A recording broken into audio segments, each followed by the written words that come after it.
Hello, c'est HR, votre chroniqueur. Alors aujourd'hui, je vais vous parler du prochain film avec Jennifer Lopez. Il s'agit d'une comédie musicale qui a pour titre Kiss of the Spider Woman.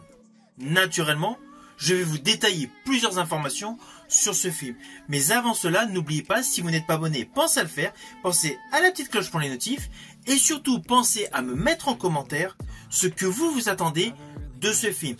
Par ailleurs, n'hésitez surtout pas à parler de ma chaîne, car vous le savez, c'est pareil pour tous les youtubeurs. Le fait de parler de nous, cela permet à nos chaînes de vivre. Let's go!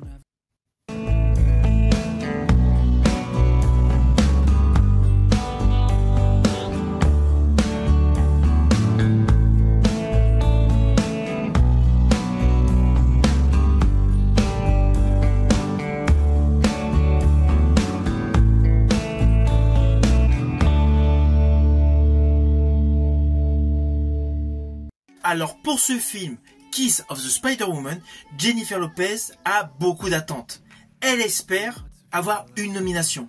Depuis plusieurs années, c'est ce qu'elle vise pour beaucoup de ses films, mais là, principalement, son implication était si importante qu'elle espère une nomination pour ce film qui doit sortir aux États-Unis le 10 octobre prochain, 2025. Film réalisé par Bill Condon, qui a déjà réalisé pléthore de succès, je pense à des Twilight, mais qui a surtout réalisé une autre comédie musicale sur grand écran portée par Richard Gere, c'était pour Chicago. Et bien là, Bill Condon s'est à nouveau porté sur une comédie musicale, mais avec la Latina d'Hollywood. Mais le film a une grosse particularité. Déjà, il s'inspire d'un best-seller de Manuel Puig. Best-seller qui a permis la réalisation d'une comédie musicale à succès à Broadway. Ainsi, ce film de Bill Condon est en fait l'adaptation, version grand écran, de la comédie musicale qui était elle-même adaptée du roman. À cela s'ajoute un cadre assez particulier.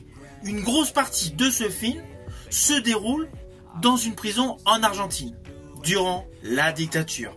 Là, nous découvrons un coiffeur, qui est gay, Luis Molina, qui s'évade mentalement en imaginant Ingrid Luna, une diva hollywoodienne interprétée par Jennifer Lopez. Et c'est là justement l'immense travail de l'artiste Jennifer Lopez.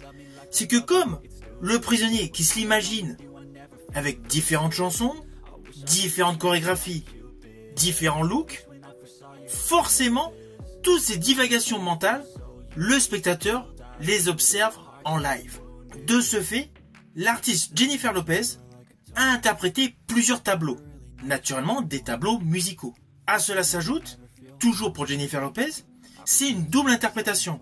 D'un côté, elle interprète la diva hollywoodienne Ingrid Luna, et d'un autre côté, elle interprète une femme beaucoup plus classique, Aurora.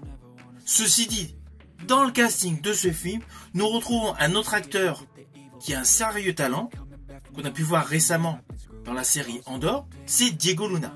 Alors je vous le dis tout de suite, au vu de la bande-annonce, c'est clair, le côté musical peut en rebuter plus d'un. Car en France, nous avons moins la culture de la comédie musicale qu'aux États-Unis. Pourtant, on a eu des succès internationaux, je pense notamment à Starmania. Mais aux États-Unis, la culture de la comédie musicale est beaucoup plus développée qu'en France. Donc implicitement, il y a une partie de la bande-annonce qui peuvent rebuter des spectateurs. Mais lorsque l'on regarde cette bande-annonce, on s'aperçoit que Jennifer Lopez interprète des compositions totalement antagonistes, avec un effet naturellement glamour, un effet dansant et surtout une présence scénique. Alors oui, il y a la valeur musicale, la valeur de chant, mais la présence scénique au cœur de chorégraphies extrêmement variées apporte selon moi un intérêt visuel. Surtout que lorsque l'on observe bien la bande-annonce, on s'aperçoit qu'il y a une sorte de dualité entre le milieu carcéral, le côté prison, et le côté euphorique, cabaret, Hollywood. Avec un traitement extrêmement coloré. Rien à voir avec le côté sombre, le côté glauque, le côté gris de la prison. It was just beginning. I can't be here. Why don't we go to the movies? Alors pour l'instant, naturellement, je ne peux pas vous dire si j'ai apprécié ou pas ce film. Mais sachez en tout cas par le biais de cette vidéo que je veux tout simplement vous donner l'envie de découvrir ce film comme moi. Pourtant, je ne suis pas un fan de comédie musicale. Ceci dit, j'ai vu Starmania et j'ai vu justement l'autre film de Bill Condon, Chicago. Mais voilà, ce n'est pas mon registre favori en termes de spectacle. Mais là, j'estime qu'au vu du travail qui est présenté dans la bande-annonce, cela me hype totalement. C'est pour cela que lorsque le film sortira en France, naturellement, j'irai le voir. Ceci dit, il y a déjà une chose que je suis assez sûr, c'est que tout ce qui est photographie, colorimétrie et chorégraphie est de qualité. Cela se voit déjà dans la bande-annonce. Bande-annonce dont je vous mets le lien dans la description. Si vous avez l'intention de découvrir ce film, n'hésitez surtout pas à me le mettre en commentaire. Je vous dis à bientôt pour une prochaine vidéo.